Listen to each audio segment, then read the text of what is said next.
السلام علیکم ناظرین، پروگرام ویژن پر راجہ آتے ذوالفقار کے ساتھ آپ کی خدمت میں حاضر ہوں۔ عمران خان ریاست کے لیے بوجھ بن چکے ہیں۔ اب ملک میں انتشار کی سیاست نہیں بلکہ سی پیک چلے گا۔ آئندہ عام انتخابات سے قبل ایک بڑی سرجری کی جائے گی تاکہ انتخابات کے بعد ملک میں استحکام کو یقینی بنایا جا سکے۔ اور کیا آئندہ عام انتخابات اپنے وقت پر ہوں گے؟ اور جناب چیف جسٹس صاحب نے بھی قبل از وقت استعفیٰ دینے کا اشارہ کر دیا ہے۔ یہ تمام کیا خبریں یہ آپ کے ساتھ شیئر کریں گے، مگر اس سے پہلے کہ اپنے پروگرام کو آگے بڑھائیں، آپ سے گزارش ہے کہ اگر ابھی تک آپ نے ہمارا چینل سبسکرائب نہیں کیا تو پلیز کر لیجئے، ساتھ ہی بیل آئیکن بھی دبا دیجئے تاکہ جو ہی ہمارا کوئی نیا پروگرام اپلوڈ ہوتا ہے تو اس کا نوٹیفیکیشن فوری طور پر آپ کو موصول ہو سکے۔ پروگرام کا باقاعدہ آغاز کرتے ہیں ناظرین۔ گزشتہ کافی عرصے سے بلکہ چند ماہ سے اگر ہم یہ کہیں کہ پاکستان ایک آئینی، قانونی اور عدالتی بحران کا شکار ہے، اور اس بحران کی اگر ہم کہیں کہ وجہ کون ہے تو وجہ پھر اس کی عمران خان صاحب ہیں کہ جب سے عمران خان صاحب اقتدار سے مرکز میں محروم ہوئے ہیں، انہوں نے یہ عہد کیا ہوا کہ نہ انہوں نے خود ٹک کے بیٹھنا ہے، نہ انہوں نے پاکستان کا کوئی نظام چلنے دینا ہے۔ وہ جو کہتے تھے نا کہ میں سڑکوں پر آؤں گا تو زیادہ خطرے ناک ہو جاؤں گا، وہ خطرے ناک تو ہوئے یا نہیں ہوئے، البتہ آج کل وہ خود جو ہے وہ سر پہ ایک کنٹوپ چڑھا کے گھوم رہے ہیں اور وہ بڑی جسے کہتے ہیں تقریریں کرتے ہیں کہ جناب خوف کے بت توڑ دو، اور پھر جناب میں جب ڈر میرے اندر سے نکل گیا تو پھر میں نے یہ کر دیا وہ کر دیا۔ اس وقت سچویشن یہ ہے کہ وہ اپنے ارد گرد بڑی آئرن پلیٹس لے کر اور سر کے اوپر بھی آہنی جو ہے وہ خول چڑھا کر جو ہے وہ آگے پیچھے آتے جاتے ہیں۔ اگر کسی ریلی میں بھی جاتے ہیں تو گاڑی سے باہر ہی نکلتے ہیں، اور گاڑی ان کی بلٹ پروف اور بم پروف ہے۔ خیر یہ ایک چلتے چلتے بات ہوگی جناب۔ اس وقت پاکستان کے اندر اس آئینی بحران کے نتیجے میں جو صورتحال ہے وہ آپ کے سامنے ہی ہے، اور روزانہ پتہ چلتا ہے کہ آج کیا ہونے والا ہے، آج کیا نہیں ہونے والا۔ خواجہ آصف پاکستان مسلم لیگ نون کے جو سینئر رہنما ہیں، اس وقت وہ لندن میں موجود ہیں نواز شریف سے ملاقات کے لیے، اور نواز شریف سے ملاقات کے لیے جب وہاں پر پہنچے تو وہاں پر اخبار نویسوں نے، صحافیوں نے، جو میڈیا نے جو ان سے سوالات کیے، ان سوالات کے جواب میں انہوں نے بڑا امپورٹنٹ ایک فقرہ کہا، اور وہ فقرہ یہ تھا کہ عدلیہ، یعنی کہ عدلیہ سے مراد ان کی چیف جسٹس صاحب اور ان کا ہمخیال گروپ ہے کہ عدلیہ اپنا دفاع کرے اور پارلیمنٹ اپنا دفاع کرے گی۔ یہ انہوں نے ایک جسے کہتے ہیں کوزے میں جو ہے وہ دریا کو بند کر دیا۔ اور ویسے بھی خواجہ آصف صاحب آج کل جو زبان بول رہے ہیں ان کے بارے میں کہا جا رہا ہے کہ وہ زبان ان کی اپنی نہیں بلکہ نواز شریف کی زبان ہے، یعنی میں نہیں بولتی میرے میرا یار بولتا والا معاملہ ان کا ہے۔ دوسری طرف جناب عمران خان صاحب کے حوالے سے اور بھی بہت ساری چیزیں اس وقت سننے میں آ رہی تھی، اور عمران خان صاحب نے ایک ریلی جو ہے وہ منعقد کی تھی chief justice of Pakistan Umar Ata Bandial کی حمایت میں۔ انہوں نے ملک بھر میں کل ریلیاں نکالنے کا اعلان کیا تھا، اور وہ تحریک بھی ان کی ماضی کی تحریکوں کی طرح کسی کامیابی سے ہمکنار نہیں ہو سکی۔ اچھا کہ دعوے تو بندہ بہت سارے کرتا رہتا ہے کہ جناب میں نے تو اس دفعہ تو اتنے بندے نکال لیے، اور آج بھی وہ اپنے آپ کو خراج تحسین پیش کرتے ہوئے پائے گئے ہیں کہ جناب کل بڑی زبردست ریلی تھی۔ ریلی ان کی تھی لاہور میں کوئی 2-2.5 ہزار لوگوں کی ریلی تھی، پنڈی میں کچھ 600-700 لوگوں کی ریلی تھی، باقی ملک میں تو اللہ ہی حافظ تھا۔ تو اگر وہ کہ سمجھتے ہیں کہ 23 کروڑ کی آبادی کے ملک میں اگر 4-5 ہزار لوگ جو ہیں وہ چیف جسٹس کی حمایت میں اگر نکلے ہیں تو چیف جسٹس اس کو پوری قوم کی حمایت سمجھ لیں گے، تو یہ بات ایسے پھر جسے کہتے ہیں بچگانہ بات ہی ہوگی۔ بہرحال جی، chief justice of Pakistan Umar Ata Bandial آج کل خبروں کے بڑے ان ہیں، مرکزی کردار ہے ان کا، مرکز و محور ہیں خبروں کا۔ وہ آج ایک تقریب میں گئے اور وہاں اس تقریب میں سے انہوں نے خطاب کیا، اور وہ جسٹس کارنیل جو ہیں ان کے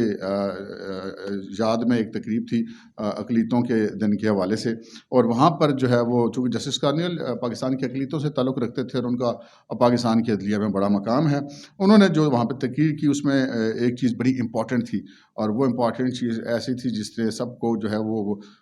حیران اور پریشان کر دیا۔ میں آپ کو بتاؤں گا تو آپ بھی سن کے حیران اور پریشان ہو جائیں گے، اور وہ بات یہ ہے کہ انہوں نے یہ ساری جسٹس کارنیل کی ان کے پورے کیریئر کا ذکر کیا۔ اتنے سال وہ ہائی کورٹ میں رہے، اتنے سال وہ سپریم کورٹ میں رہے، اتنا عرصہ وہ چیف جسٹس رہے، اور پھر انہوں نے کہا کہ ایک وقت ان کے اوپر آیا کہ انہوں نے گریسفلی قبل از ریٹائرمنٹ جو ہے انہوں نے استعفیٰ دے دیا، اور بڑے گریسفلی وہ چلے گئے۔ یہ بات ان کا کرنے کا مقصد ان حالات میں جو ہے وہ پھر قابل غور تو بات ہے کہ جب ایسے حالات ہیں کہ یہ مطالبہ بھی ان سے کیا جا رہا ہے کہ جناب وہ ہٹ جائیں یا وہ استعفیٰ دے دیں گے، ایسی خبریں بھی آ رہی ہیں کہ ان سے استعفیٰ لے لیا جائے گا یا وہ دے دیں گے۔ یہ میں اس بحث میں نہیں پڑتا کہ وہ اس میں سے کتنی خبر درست ہے یا کتنی نہیں ہے، لیکن چیف جسٹس صاحب نے ایک اشارہ البتہ جو دے دیا ہے، جو یقیناً عمران خان کی اگر کل کی ریلیوں کی ناکامی کے بعد آج کا ان کا یہ فکر ہے، اگر آپ ان کو انٹر کنیکٹ کر کے دیکھیں گے تو پھر آپ کو یہ لگے گا کہ یہ کوئی نہ کوئی گڑبڑ کہیں نہ کہیں پہ ضرور ہے۔ اس کے ساتھ ساتھ جو بھی عمران خان صاحب نے کل بھی جو ریلی نکالی اس میں چیف جسٹس صاحب کی حمایت انہوں نے کم کی اور پاکستان کے جو فوجی افسران ہیں ان کو زیادہ تنقید کا نشانہ بنایا. خصوصاً ایک افسر جو ہیں ان کو بہت زیادہ تنقید کا نشانہ بنا رہے ہیں اور ان کی اس تقریر کو اور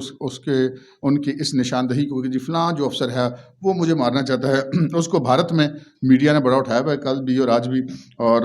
سیم پیج پہ چل رہے ہیں فی الحال خان صاحب اور انڈیا,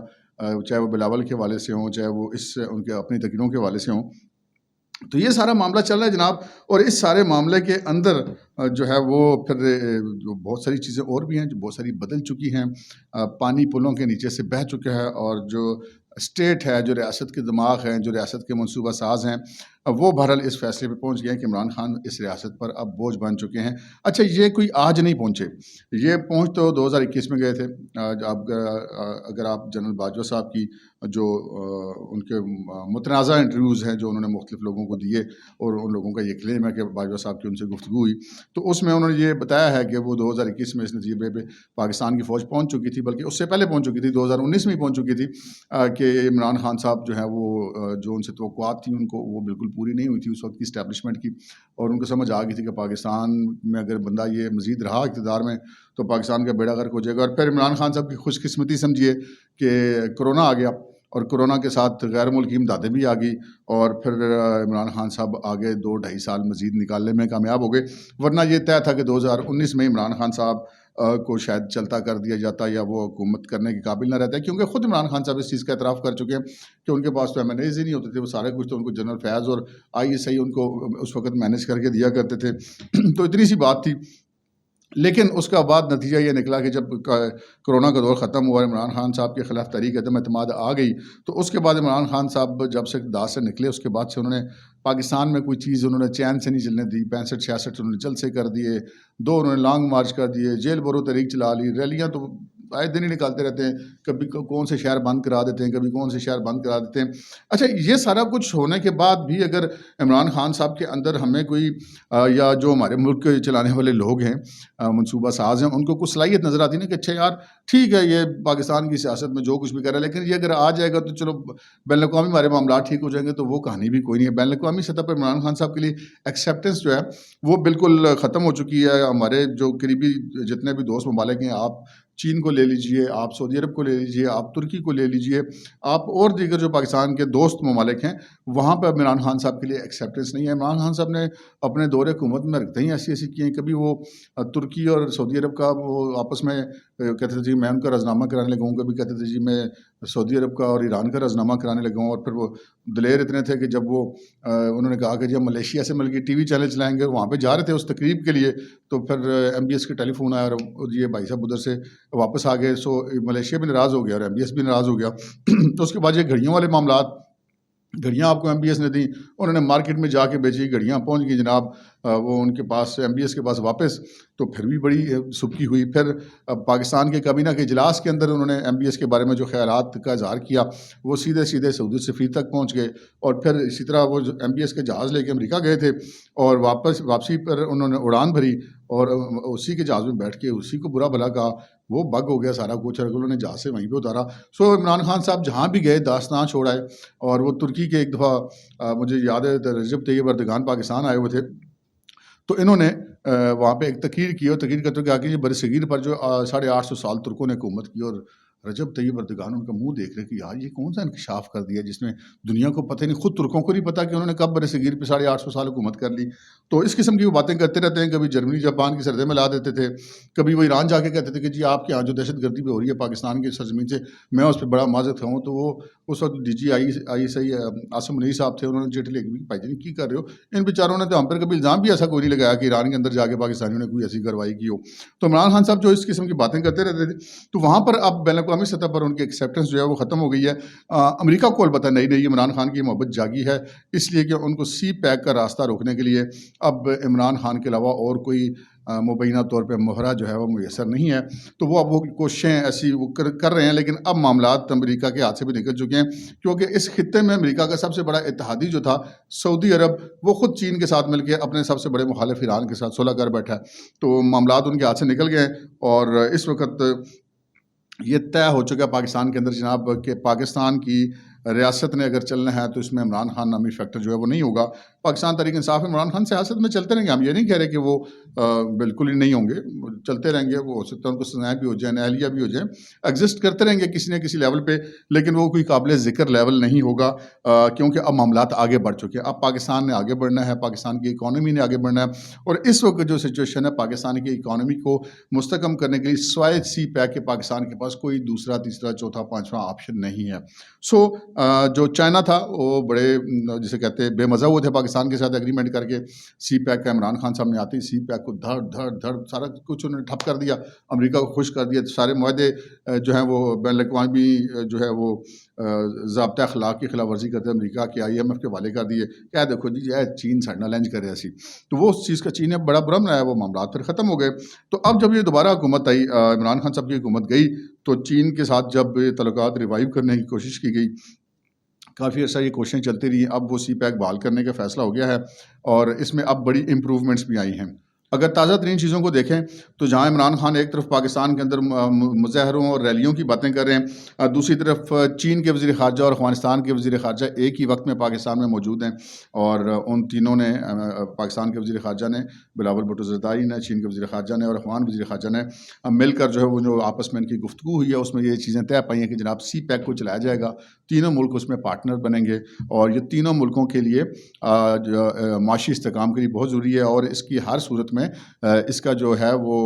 تحفظ کو بھی یقینی بنایا جائے گا. افغانستان میں امن و امان قائم کرنے کے لیے بھی تینوں ملک مل کر کوششیں کریں گے, اور یہ سارا جو روٹ ہے سی پیک کا وہ اسی کے ذریعے چلے گا. کاشغر سے لے کے گوادر تک ٹرین بھی چلے گی, اور ون بیلٹ ون روڈ منصوبہ بھی چلے گا. یہ سارا کچھ اب چلے گا. چین کی طرف سے ہمیں مدد بھی آنی شروع ہوگی ہے, انہوں نے ہمیں بتا بھی دیا ہے کہ جناب آپ کو اگر IMF پیسے نہیں دیتی تو اب ٹینشن نہیں لینی تسی, اور یہ بتایا گیا ہے جناب ہمارے آرمی چیف کے دورہ چین کے موقع پر. اور آج اس میں ایک اور بڑی ڈیولپمنٹ ہے, وہ ڈیولپمنٹ یہ ہے کہ چین کے وزیر خارجہ اور افغانستان کے وزیر خارجہ نے آرمی چیف سے ملاقاتیں کی ہیں, اور آرمی چیف سے ملاقاتوں کے اس کے جو ہے وہ دو بڑے امپورٹنٹ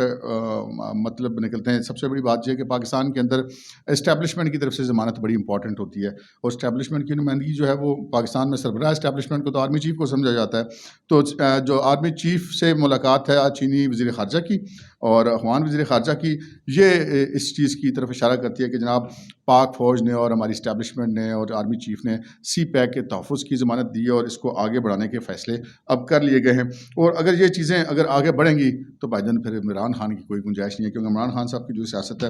وہ اب اس کو پاکستان اس کو مزید متحمل نہیں ہو سکتا, نہ اندرونی امن و امان کے حوالے سے اور نہ ہی بیرونی دنیا میں پاکستان کے لیے وہ کوئی پریزنٹیبل ہے. اچھا, اب معاملہ جائے گا الیکشن کی طرف. ایک تو یہ چیز طے ہو گئی کہ جناب یہ 14 مئی کو کوئی الیکشن نہیں ہو رہا پنجاب میں, لیکن جو عام انتخابات کے لیے الیکشن کمیشن نے تاریخ اناؤنس کر رکھی ہے 8 اکتوبر کی, کیا اس 8 اکتوبر پہ الیکشن ہوں گے یا نہیں ہوں گے, یہ ایک بہت بڑا سوال ہے. اس کے ساتھ ہی ایک چیز جو ہمیں پتہ چلی ہے, ہمارے ذرائع سے ہمیں پتہ چلی ہے, اور وہ آپ کی خدمت میں بھی ہم پیش کر دیتے ہیں, بڑی امپورٹنٹ خبر ہے. خبر یہ ہے کہ جناب آئندہ الیکشن جب بھی ہوں گے, چاہے وہ اکتوبر میں ہوتے ہیں, اب باتیں ہو رہی ہیں کہ شاید اپریل 2024 میں ہوں, یا اس سے بھی کوئی کہہ رہے ہیں کہ 2 سال آگے ہوں, یہ ہم اس بحث میں نہیں پڑھتے, لیکن آپ کو یہ میں ضرور بتا دوں کہ جناب الیکشن جب بھی ہوں گے, اس چیز کو یقینی بنایا جائے گا کہ الیکشن کے بعد پاکستان میں عدم استحکام نہ ہو. جو بھی پارٹیاں الیکشن میں حصہ لیں گی, جو بھی قیادت حصہ لے گی, جو بھی ہارے گا, جو بھی جیتے گا, سب کو الیکشن کا رزلٹ تسلیم کرنا پڑے گا, اور کوئی آپشن نہیں ہے کسی کے پاس. اور اس چیز کو یقینی بنانے کے لیے ایک بہت بڑا آپریشن کیا جائے گا. آپ سمجھ لیں کہ ایک بڑی سرجری کی جائے گی. اس سرجری کا آپ کو آہستہ آہستہ خد و خال نمایاں ہوتے ہوئے دکھائی دے رہے ہوں گے. خبر جو آپ کو دینی تھی وہ یہ تھی کہ جو عمران خان صاحب نے جو ٹکٹ دیے ہیں MPA کے لیے, پنجاب اسمبلی کے لیے, وہ سارے کے سارے ٹکٹ یہ اوپن سیکرٹ ہے کہ وہ کروڑوں روپے دے کر لیے گئے, مفت میں انہوں نے کسی کو ٹکٹ نہیں دیا. پارٹی کی خدمات اور قربانی شربانی اور ڈنڈے پکڑ کے باہر کھڑے, سب کچھ بھی نہیں ہے. اگر کسی بندے نے